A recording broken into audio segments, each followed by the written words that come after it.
말씀을 전하기에 앞서 저를 한번 따라서 해주시면 좋겠습니다. 이렇게 제가 시작하면 해주시는데 어떻게 해야 되냐면은 교회가 교회다워야 교회지, 교회가 세상 같으면 교회냐? 뭐라고요? 교회가 교회다워야 교회지, 교회가 세상 같으면 교회냐? 자, 큰 소리로 한번 해보는 겁니다. 시작. 교회가 교회다워야지, 교회가 세상 같으면 교회냐? 이 이야기를 누가 하는 줄 아십니까?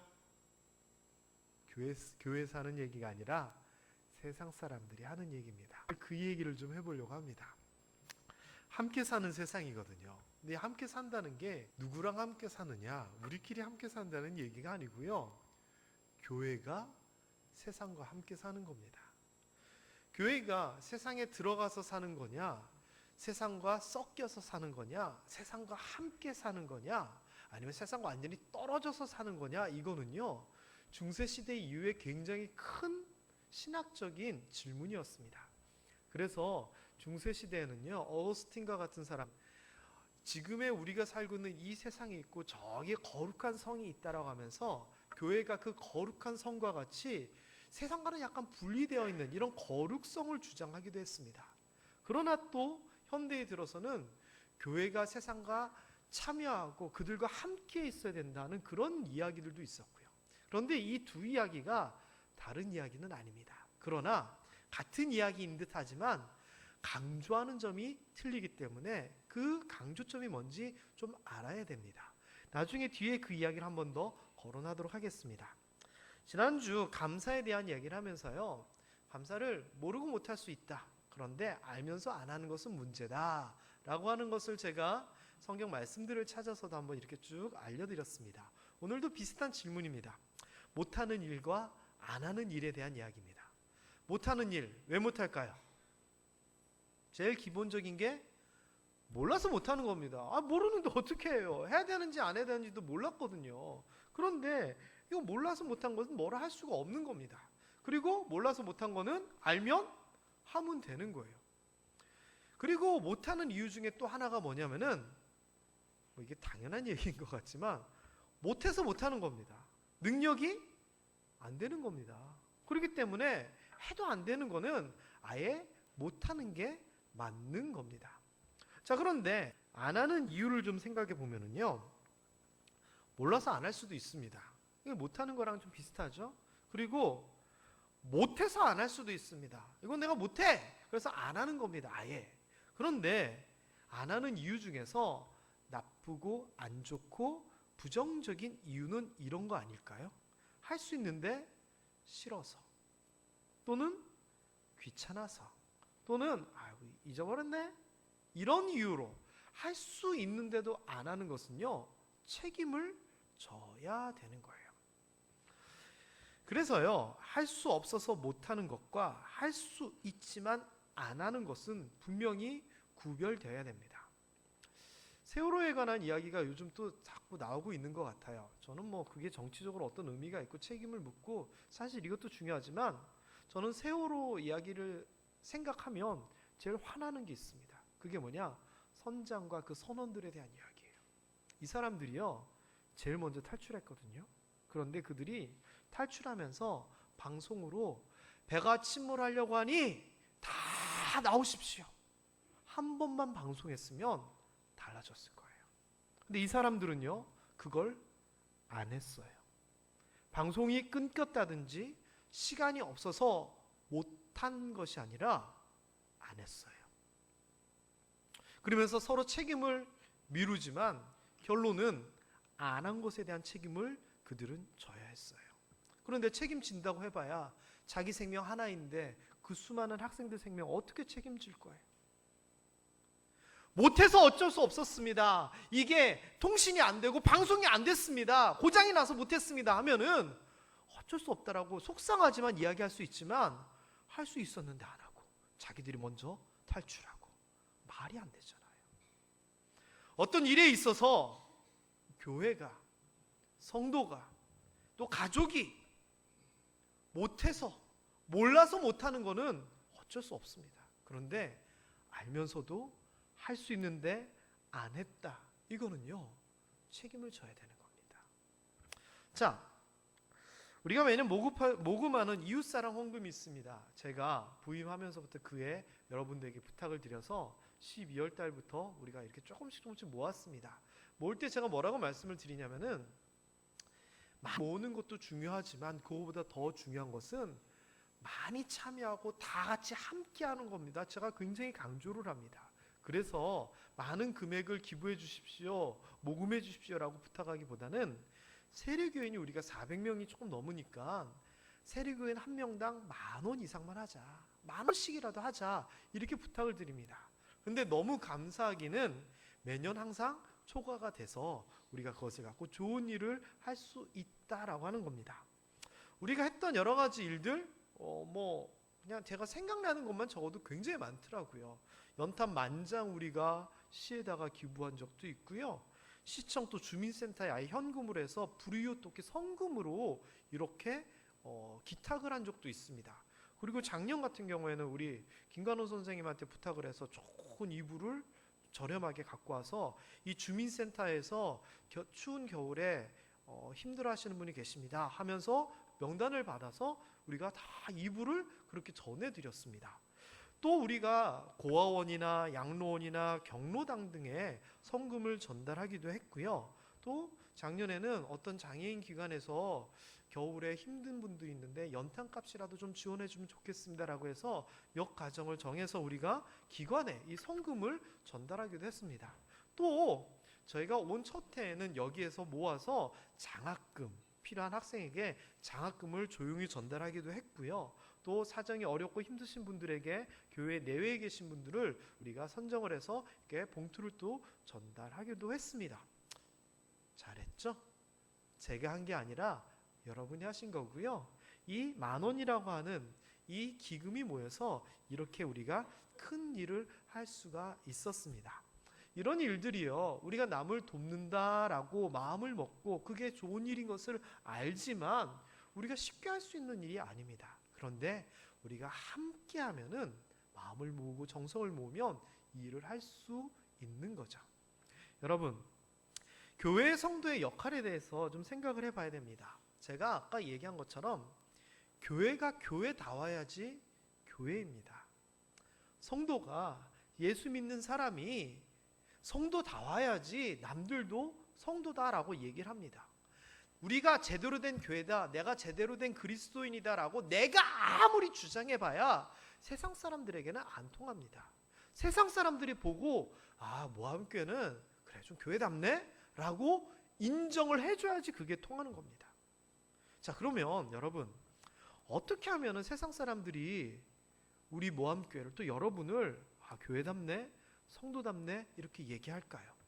그래서 저는요, 때로는 이 우리가 어떤 일을 하는지, 어떤 마음을 가지고 있는지 세상 사람들에게 보여줄 필요가 있다라고 생각합니다. 지난주에 제가 예화를 하나 드렸죠.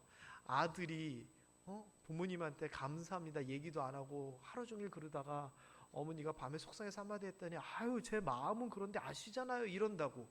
그거는 제대로 된 감사가 아니다라고 했습니다. 때로는요, 우리의 선행을 드러낼 필요도 있어요.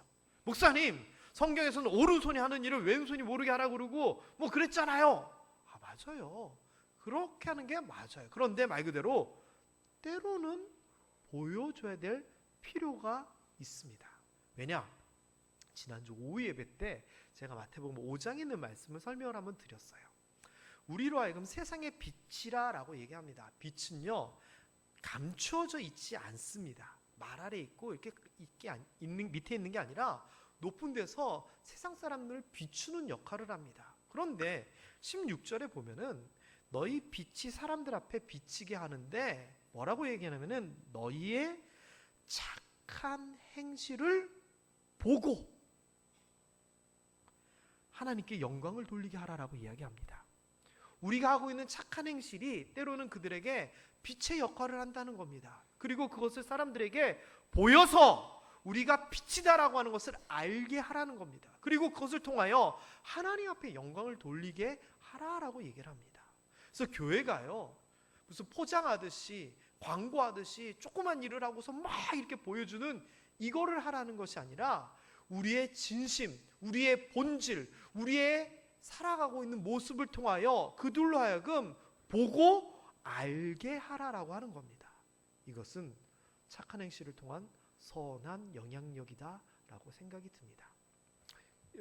40주년을 맞아서요, 그래서 저는 올해 이 하반기에 몇 가지 생각을 좀 한 게 있습니다. 그게 뭐냐, 모험교회가 40년 동안 든실하게 신앙생활 잘하고 교회가 성장해 왔구나, 우리는 알아요. 근데 세상 사람들은 모르잖아요. 그래서 이걸 좀 알려야 되겠다라고 생각을 했습니다. 그런 맥락 중에 하나가 뭐냐면 필리핀 단기 선교입니다. 거기다가 돈을 쏟아 부으면서 갔다 오는데 그게 무슨 효과가 있냐고요? 있습니다. 어떤 효과? 모함교회는 해외에 있는 불쌍한 사람들, 고아들, 집도 변변치 않는 사람들에게 돈 들여가지고 가서 도와주는, 아이고 그렇게 착한 일도 하는구나 알리는 겁니다. 그리고 또 지난주 오후 예배 오신 분들은 아실 건데 잠시 설명을 드리자면, 올해는 밖에 성탄절 반짝이 장식을 안 하기로 했습니다. 그리고 그 돈으로요, 장애인 단체에다가 기금을 전달하기로 했습니다. 제가 그 말씀을 장로님들에게 지난 주일날 드렸더니 장로님들이 흔쾌히 허락을 하셨습니다. 불 반짝반짝거리는 것은 예수님의 탄생을 축하하는 의미도 있고요, 세상 사람들에게 성탄절이다 알리는 것도 있고요, 또 우리 성도들 입장에서는 성탄의 분위기를 가지고 마음을 가다듬는 그런 역할도 하겠지만, 이번에는 밖에서 반짝이는 빛을 밝히는 것도 중요하지만 착한 행실을 통하여 교회가, 우리가 세상의 빛의 역할을 감당해보자, 이 마음이었거든요.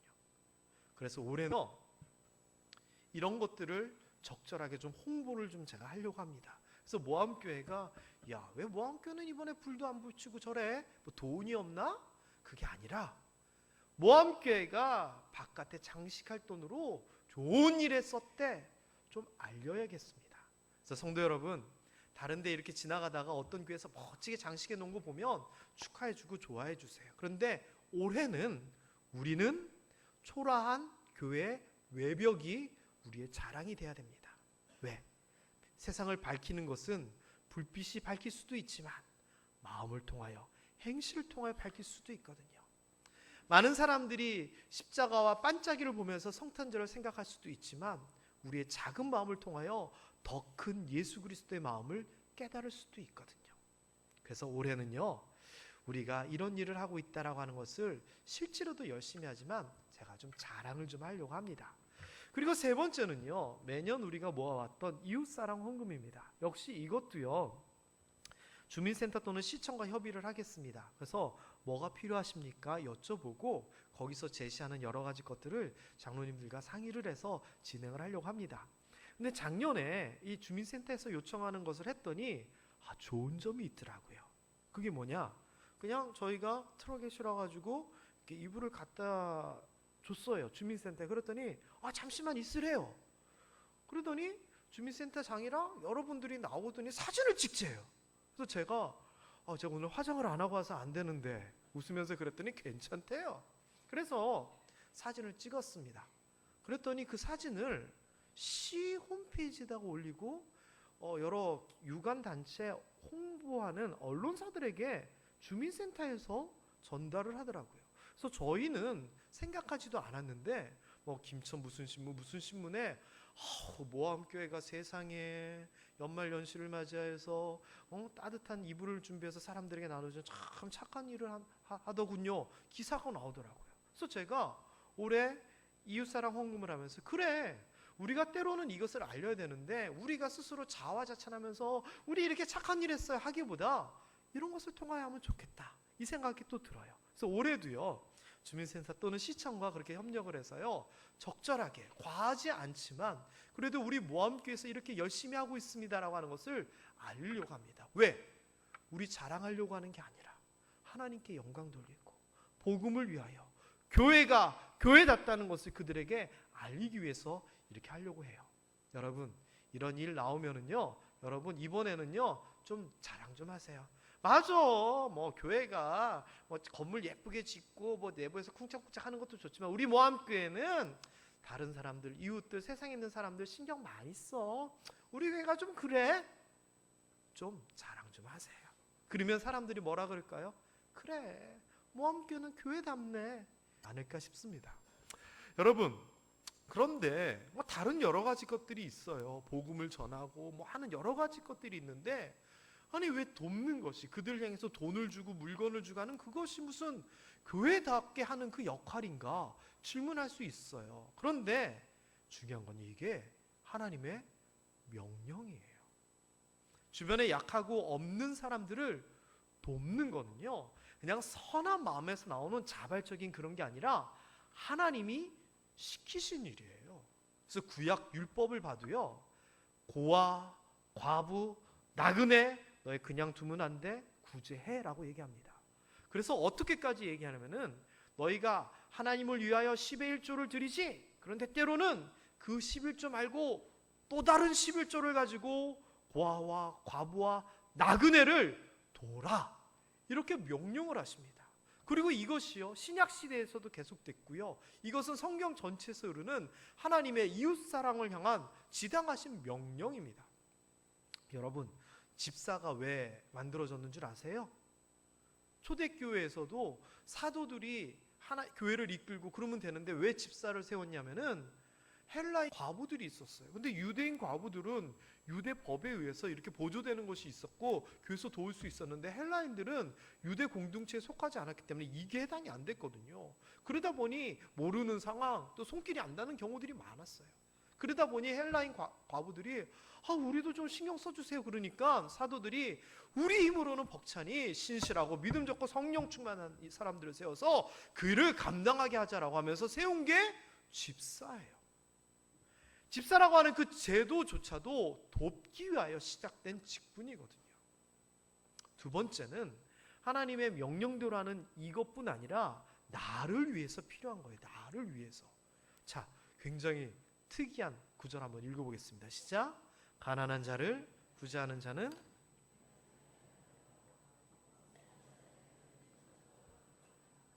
이것까지는 우리가 쉽게 그냥 알 수 있는 말씀이잖아요. 가난한 자를 구제하는 자는 궁핍하지 아니하리라. 그런데 뭐라고 얘기하냐면은 못 본 채 하는 자에게는 저주가 크리라 라고 얘기를 합니다. 이게 왠 줄 아세요?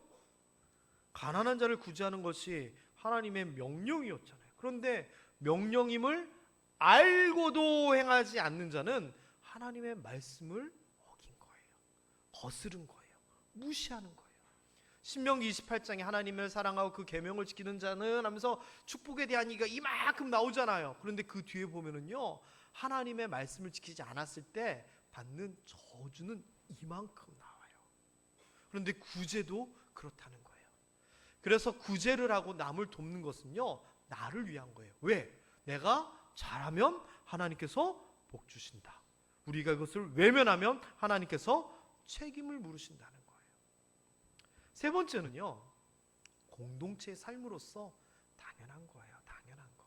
공동체라고 하면요, 아까도 얘기했듯이 우리끼리만을 얘기하는 것이 아니고요, 세상과 우리가 포함된 공동체예요. 오늘 본문 말씀 22장 2절 읽어봅니다. 시작. 가난한 자와 부한 자가 함께 살거니와 그 모두를 지으신 이는 여호와시니라 라고 얘기합니다. 자, 가난한 자와 부한 자가 함께 산다는 거예요. 공동체 안에 같이 있어요. 그런데 누구는 가난하고 누구는 부자예요. 하나님께서 사랑하시는 자는 부자고 하나님이 미워하는 사람은 가난한 자일까요? 하나님의 말씀대로 잘 살아가는 자는 복받아서 부자가 되고 하나님의 명령대로 안 사는 사람은 가난하게 사는 걸까요? 그럴 수도 있어요. 그런데 여기서 뭐라고 얘기하냐면은 가난한 자나 부한 자를 하나님께서 지으셨다라고 하는 겁니다. 하나님의 계획과 뜻이 그 안에 있다라고 하는 겁니다. 여기서 말하는 가난함과 부함, 물질에 대한 개념에 있어서요, 우리는 축복에 대한 개념으로 생각하면 너는 잘못해서 축복 못 받은 거야 라고 생각할 수 있지만, 달란트의 개념으로 생각하면 다른 해석이 나옵니다. 하나님께서 이 모두를 지으셨는데 어떤 사람은 가난하게 만드셨다. 다시 얘기하면 물질의 달란트를 안 주셨고, 어떤 사람에게는 물질의 달란트를 주신 거예요. 그런데 그 안에서 함께 살아가기를 원하시는 거예요. 어떻게? 가난한 자는 하나님 이 어려움을 이겨내게 하여 주시옵소서라고 기도하면서 살고, 부한 자는 아까 하나님께서 명령하신 것처럼 가난한 자를 도우면서 살라는 거예요. 그래서 가난한 자와 부한 자가 같이 살면서 그 안에서 합력하여 선을 이루어 나가라는 겁니다. 그게 공동체라는 겁니다. 누구에게는 이런 달란트를 주시고 누구에게는 이런 달란트를 주시고, 그래서 그것이 잘 섞여서 아름다운 공동체를 만들라는 거예요. 돈이 없다고요?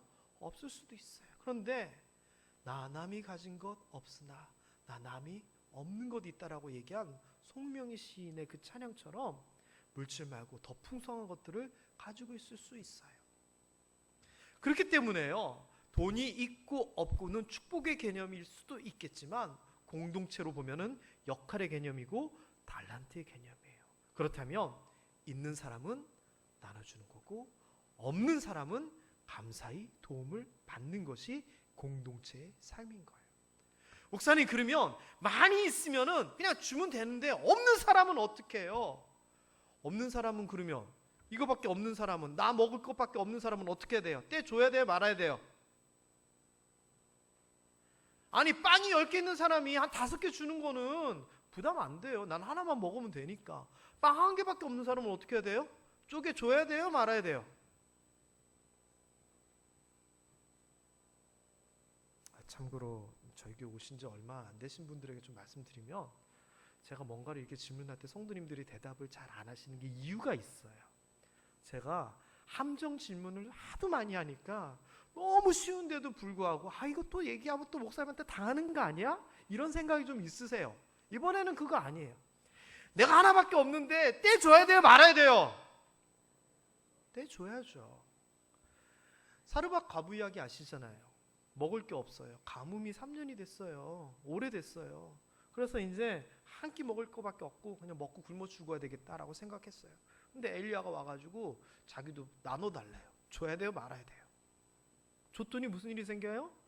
가뭄이 끝날 때까지 가루와 기름이 끊이지 않았다라고 얘기하잖아요. 그거예요. 하나님께서 우리에게 원하시는 것은요, 많이 있는 사람은 많이 베풀고 적게 있는 사람은 적게라도 베풀어라라고 얘기를 합니다. 네가 부자라면 하나님 앞에 소를 가지고 제물을 드리고, 네가 가진 게 없다면 혹시 가루 빻아서든지 밖에 나가냐 비둘기라도 잡아서 제물 드려라라고 얘기합니다. 하나님께서 원하시는 것은 양이 아니라 마음과 함께하는 겁니다. 그렇기 때문에요, 하나님 앞에 제물을 드릴 때, 특별히 헌금 10의 1조를 할 때 하나님께서 뭐라고 얘기하시냐면은 얼마를 정해서 헌금하라가 아니라 10분의 1 비율을 얘기하십니다. 네가 적게 벌었으면 하나님께서 적게 주셨으니까 거기에 대한 10의 1조를 하라는 겁니다. 남을 돕는 거요? 하나님의 명령인데 가진 게 없다고요? 아니요. 콩 한 쪽이라도 있으면 쪼개서 나누어 주면 하나님께서 만족하신다는 거죠.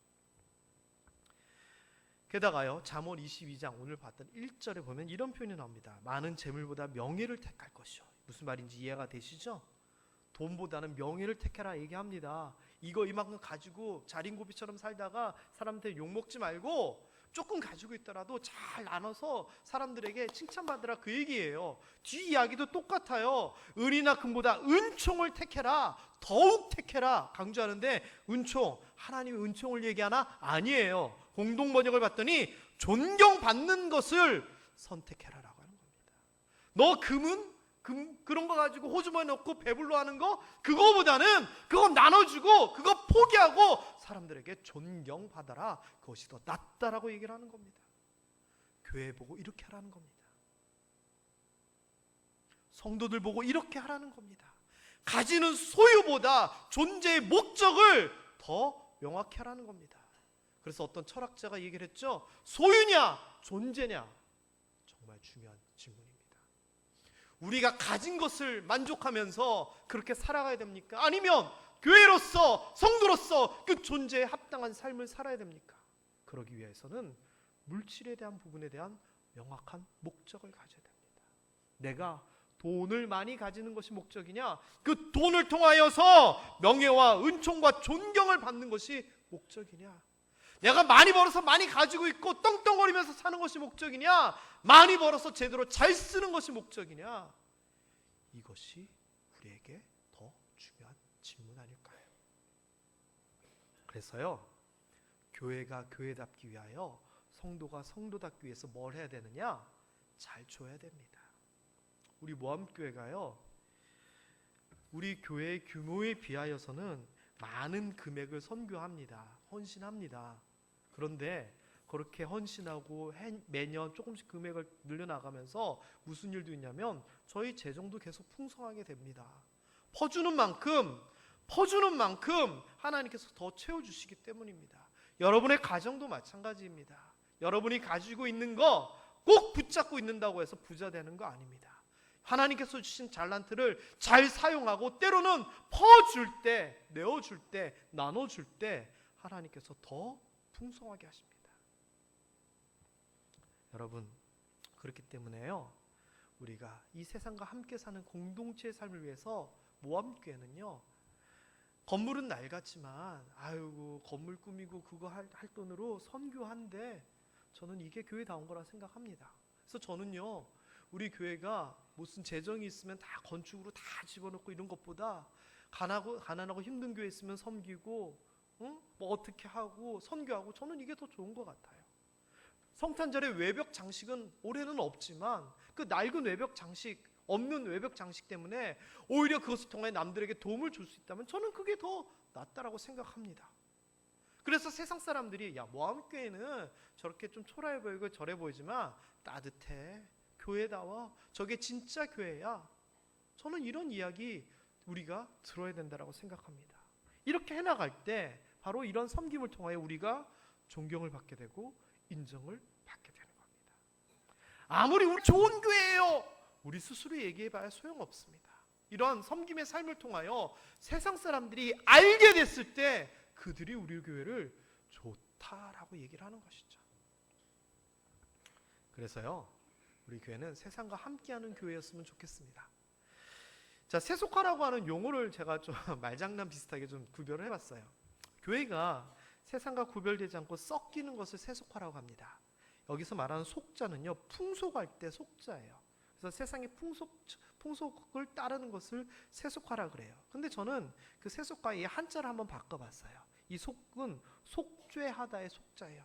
구원, 속량, 그런 요 개념이에요. 그래서 교회가 세상과 구별되어서 완전히 섞이는 것이 아니라 구별되어서 함께하되 그들을 복음으로써, 말씀으로써 세상을 속량할 수 있게 만드는 것, 저는 이게 필요하다고 생각합니다. 그리고 이 세속화에 대한 이론이 좀 있는데요, 제가 잠시 쓰면은 세속화는 필요할까요, 필요 없을까요? 요 세속화 필요합니다. 세속화가 어떻게 주장됐는 줄 아세요?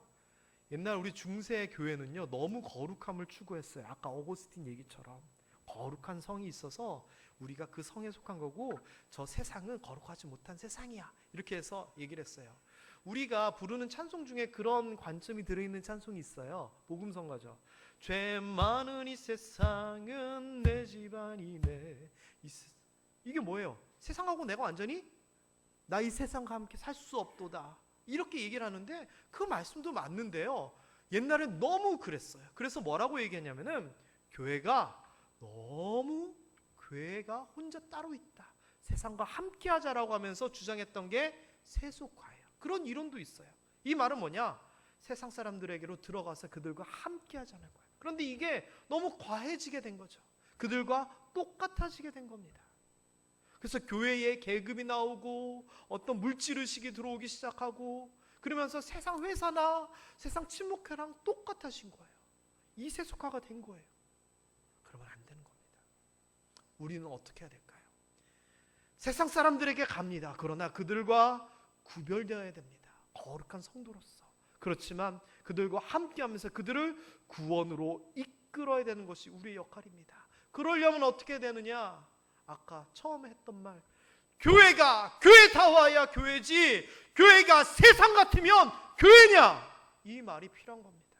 우리가 교회답게, 성도답게 빛의 역할, 섬김의 역할, 사랑의 역할을 잘 감당할 때, 그러면서 멀리 떨어져 있는 것이 아니라 그들과 함께 할 때, 그들의 옆에 있을 때, 그들의 아픔을 돌아볼 때 세상 사람들이 우리를 교회로 보는 겁니다.